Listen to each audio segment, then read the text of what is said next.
Merci de ce mot d'accueil et bonjour à vous tous. Si j'ai une chose à vous dire, c'est bienvenue à la Banque de France. Et cette phrase qui peut paraître un peu banale a un contenu auquel nous attachons une saveur particulière. La première, c'est que d'une certaine façon, je vous souhaite bienvenue chez vous. J'y insiste toujours. Peut-être un certain nombre d'entre vous viennent ici pour la première fois. Nous aimons à répéter et nous vivons de cette conviction tous les matins que la Banque de France vous appartient. Elle est 100% publique, donc elle appartient à tous les Français et est au service de tous les Français. Et puis dans ce bienvenu, il y a évidemment une saveur particulière vu l'époque dont nous sortons. C'est un des premiers événements physiques que nous pouvons à nouveau organiser et nous en sommes aussi heureux que vous. Je voudrais saluer 3 femmes de qualité. Parmi un public, évidemment, qui est lui-même très high level et engagé, mais d'abord Caroline de la Marnière elle-même, combattante inlassable de l'engagement des entreprises sous diverses formes, depuis Caroline, on se le rappelait tout à l'heure, au moins 25 ans. Nicole Notat, qui est, si elle me le permet, une amie, je crois que je n'ai pas besoin, Nicole, de redire ton parcours, mais peut-être très simplement te remercier pour tout ce que tu fais pour notre pays, avec des formes aussi variées depuis quelques décennies. Et aujourd'hui, ton engagement associatif, nous en avons parlé ce matin, et je crois que personne mieux que toi ne pouvait présider et crédibiliser ce jury.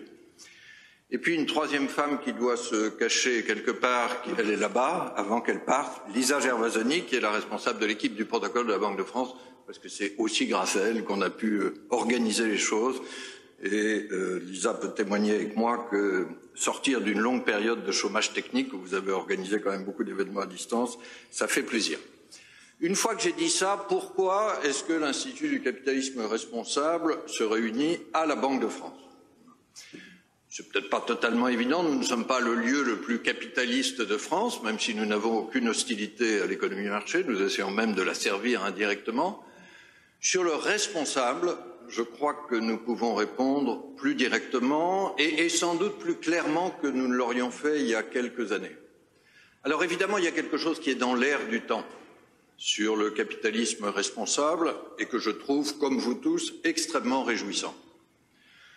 L'air du temps ne suffit pas, j'en parlerai après, il faut de l'action, il faut des réalisations, mais je crois qu'on peut dire que Nicole Notat, avec Jean-Dominique Senard, a capté ce mouvement, orienté ce mouvement dans son rapport sur la raison d'être. Il y a eu ensuite le même Jean-Dominique Senard avec Yves Perrier dans un rapport pour Montaigne sur le capitalisme responsable il y a quelques mois. Et pour les gens de ma génération, je ne peux pas m'empêcher d'évoquer le souvenir de Michel Albert il y a 30 ans, Capitalisme contre capitalisme, le plus grand succès de librairie, ce qu'on oublie toujours de dire d'un livre économique. C'est pas si simple de vendre des livres économiques, plus de 100 000 exemplaires, 15 traductions. Et à l'époque, souvenez-vous, pour ceux qui l'ont lu, Michel Albert fait le constat un peu résigné que le capitalisme rhénan c'est mieux que le capitalisme anglo-saxon, mais que malheureusement c'est le second qui va gagner. Et bien là, Michel Albert s'est trompé. Et c'est intéressant. Et notamment à la faveur de chacune des crises, ça a été vrai de la crise financière de 2009, je crois que ça sera vrai d'une certaine façon de la crise Covid de 2020-2021, on a vu revenir la recherche de sens d'une approche plus équilibrée de l'entreprise, de la prise en compte de l'ensemble des stakeholders, et le capitalisme rhénan, quel que soit le nom qu'on lui donne, ou capitalisme responsable, c'est peut-être son visage moderne, a non seulement de beaux restes, mais je crois un bel avenir devant lui. Si je n'en veux qu'une preuve, et tous ceux d'entre vous qui sont en entreprise peuvent en témoigner, Banque de France est d'une certaine façon une entreprise aussi un peu particulière, si nous voulons aujourd'hui recruter des jeunes, le sens est une variable clé. La responsabilité est indispensable. Il m'arrive de dire de façon un peu provocatrice quand je suis devant un public d'étudiants, supposons que je ne crois pas à la RSE et au climat, ce qui est très loin d'être le cas, je serai obligé de le faire parce que sinon vous ne viendrez pas chez nous. Et ça, c'est quelque chose qui a profondément changé depuis 10 ans. Alors, qu'est-ce que nous faisons, nous? Puis après, vous parlerez de tout ce que vous faites, vous, à travers les différents lauréats. D'abord, nous avons changé, et Caroline Lamarnière a eu la gentillesse d'y faire allusion, notre politique d'investissement. Alors, je précise que nous nous sommes concentrés d'abord, je reviendrai sur ce d'abord, sur nos fonds propres et les fonds de notre caisse de retraite, ce qui concerne 23 milliards d'euros, ce qui n'est quand même pas une somme tout à fait négligeable. En mars 2018, nous avons été les premiers parmi les banques centrales à publier notre charte d'investisseurs responsables. En février 2019, nous avons en conséquence finalisé une stratégie d'investissement. Aujourd'hui, ça paraît évident. Je peux témoigner qu'au départ, ça a provoqué des débats internes quand même relativement nourris. Mais c'est un vrai facteur d'entraînement, de changement de l'entreprise. Et depuis, nous publions chaque année, la dernière fois en mars dernier, notre rapport d'investisseurs responsables. Alors, cette stratégie ISR, elle est structurée autour de 3 axes. Je ne vais pas rentrer dans les détails, parce que vous verrez qu'à chaque fois, il y a des indicateurs chiffrés très précis. Et allez voir notre rapport. Le premier axe, c'est le climat. Aligner nos investissements avec les engagements pris par la France lors de l'accord de Paris, donc l'objectif 2 degrés.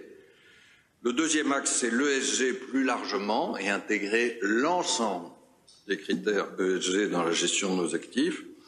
Et le troisième axe, Caroline parlait des AG, c'est notre engagement d'actionnaire, exercer nos droits de vote et agir auprès des émetteurs. Ça n'était pas forcément le plus trivial pour une institution publique comme la Banque de France. Nous essayons de le faire avec une certaine discrétion. Le fait que la Banque de France prenne une position comme investisseur ne veut pas dire blanc-seing de la part des autorités publiques ou des autorités gouvernementales, mais c'est un facteur d'influence. Et tout ça, nous l'appliquons réellement. Si vous regardez notre rapport d'investissement responsable de mars dernier, je crois qu'il est très reconnu sur le plan méthodologique. Il a fait école à l'échelle internationale. Une des raisons pour lesquelles je devrais vous quitter, c'est que j'ai un rendez-vous WebEx avec mon collègue singapourien. Singapour est reconnu comme assez en pointe. Ils viennent d'adopter un Sustainability Report et mon collègue a eu la gentillesse de m'écrire qu'il s'était inspiré du rapport de la Banque de France. Donc vous voyez, là, nous avons un génie français à l'exportation. Et nous l'avons surtout fait en Europe. Et ça, c'est très important. Nous avons décidé, dans le cadre de l'Eurosystème, les 19 pays de la zone euro et la BCE, autour de Christine Lagarde, de publier, à compter de l'an prochain, les portefeuilles et les engagements responsables pris par chacune des banques centrales nationales. Nous le faisons depuis 3 ans, mais tout le monde le fera. Et là aussi, mettons à disposition des uns et des autres un savoir-faire méthodologique. Est-ce que ça suffit? Non. Je vais un tout petit peu élargir pour terminer mon propos sur ce que nous faisons sur le climat. Cette politique d'investissement responsable se situe à l'intérieur d'un engagement climatique qui est extrêmement fort. Dans ma désormais longue carrière professionnelle, je ne connais pas de sujet qui ait bougé aussi vite. Et en particulier qui ait bougé aussi vite à la Banque de France. Je le disais à Nicole et Caroline tout à l'heure.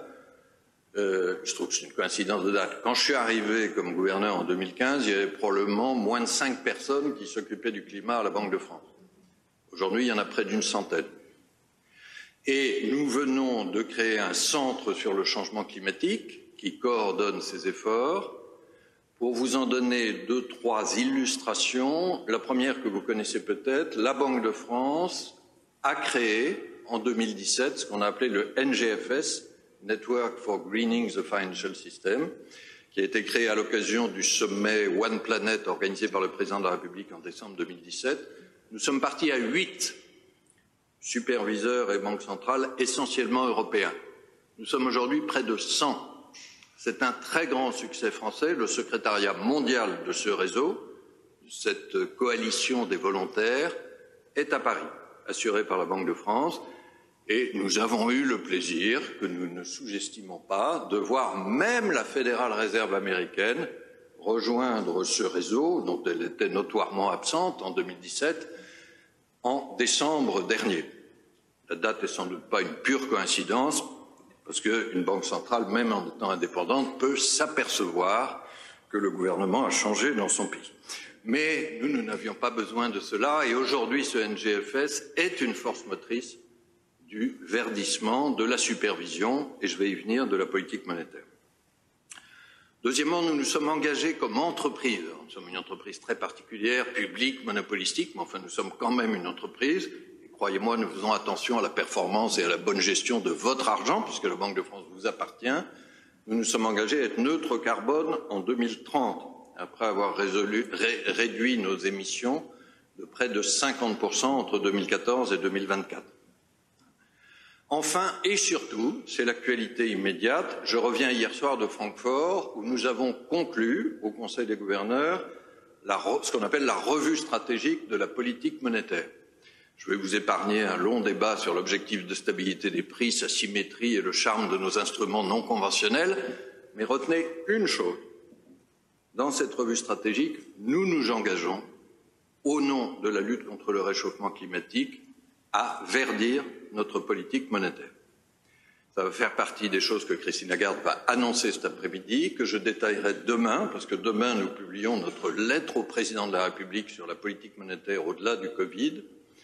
Mais la Banque centrale européenne, la Banque de France vont être absolument pionnières sur le plan mondial dans ce verdissement de la politique monétaire. Et donc, vous voyez que c'est un engagement fort. Je termine néanmoins par deux clauses de réalité ou de prudence, et je mets toujours en regard la force de notre engagement et la clarté de ses limites. La première limite, c'est qu'il n'y a pas que les banques centrales dans la lutte contre le réchauffement climatique. Et j'insiste sur ce point. Nous allons faire le maximum, et vous voyez que nous sommes résolument engagés. Rien ne remplacera, par exemple, un juste prix du carbone. Et on sait que ce sujet est beaucoup plus compliqué. S'il n'y a pas de signal prix, la lutte contre le réchauffement climatique sera perdue. Je crois que c'est très important aussi. Je salue l'engagement, le réengagement américain, c'est une très bonne chose. Mais ça, c'est un peu le chaînon manquant pour l'instant. Et la deuxième limite, mais qui est d'ailleurs plutôt un élargissement qu'une limite, c'est que par rapport au capitalisme responsable qui est votre objet, il n'y a pas que le climat. Et je pense que le S et le G sont au moins aussi importants. Comme vous le savez peut-être, l'Europe se bat dans les normes de soutenabilité qui vont être mises au point, qu'elles soient européennes, IFRS ou autres, pour qu'il y ait le E, le S et le G. Il y a peut-être une petite tendance mondiale à ne retenir que le E. Caroline de la Marnière citait notamment ce qui est parité et diversité. Quand vous reviendrez, je vous ferai peut-être un exposé introductif sur la parité et la diversité à la Banque de France, mais je ne veux pas retarder plus les cérémonies. Mais nous sommes résolument engagés là-dessus. Ça doit se faire progressivement, ça doit se faire dans le respect des personnes, ça doit se faire dans le respect aussi des droits et des possibilités de promotion des hommes. Mais nous changeons vite là-dessus, même si nous sommes loin d'être au bout du chemin. Il faut une très grande réalité parce que, je le disais, l'air du temps ne suffit pas. Il faut des aspirations, il faut des émotions, il faut des convictions, mais il faut au moins autant de l'action, des réalisations et des mesures. Soyez assurés en tout cas que même si tout ne dépend pas de nous, nous ferons, nous, Banque de France, Banque centrale, absolument tout ce que nous devons faire au service de cette cause. Merci beaucoup et bonne matinée.